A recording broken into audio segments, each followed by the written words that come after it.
Hello bachcho, let's see this question. The question says a diatomic ideal gas is used in a car engine as the working substance. If during the adiabatic expansion part of the cycle volume of the gas increase from V to 32V, the efficiency of engine is 0.5, 0.75, 0.99, 1.25. So question में कहा गया है कि एक diatomic ideal gas को use किया जाता है in a car engine as a working substance. तो इसके कारण जो इसके ड्यूरिंग यदि जो adiabatic expansion part of cycle है जहाँ पर वॉल्यूम ऑफ गैस इंक्रीज हो रही है फ्रॉम वी से 32V, तो जो एफिशिएंसी ऑफ इंजन हमें कैलकुलेट करनी है कितनी होगी। सो इस क्वेश्चन के लिए हमारा की कॉन्सेप्ट यूज हो रहा है that is the efficiency of engine.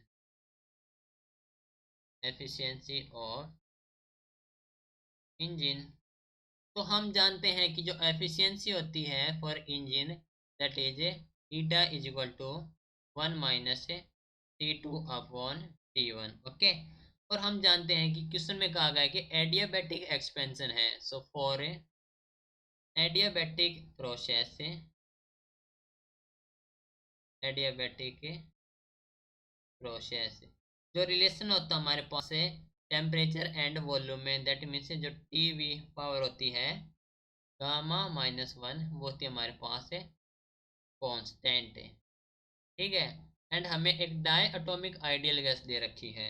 तो फॉर डाई एटॉमिक गैस है, फॉर डाई एटॉमिक गैस है जो हमारे पास गामा होता है दैट इज 7/5। ठीक है, now T1 V1 power gamma minus one which is equal to the T2 V2 gamma minus one, ऐसे लिख सकते हैं। तो यहाँ से जो T1 हो जाए हमारे पास है वो हो जाए हमारे पास है V2 अपॉन V1 पावर हो जाएगी gamma minus one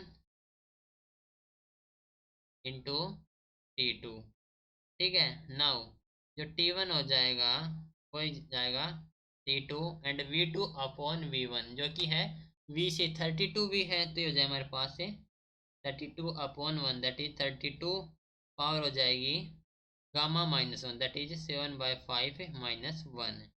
okay, now जो T2 हो जाएगा हमारे पास है, सॉरी T1 हो जाएगा हमारे पास है which is equal to the T2 into, इसे लिख सकते हैं हमें 32 की पावर हो जाएगी 7/5 माइनस वन है दैट इज 2/5 है, दैट मीन्स ये हो जाए हमारे पास है 2 की पावर 5 से 5 कैंसिल हो जाएगा और ये बचेगी हमारे पास है 2/5। ओके, ऐसे लिख सकते हैं।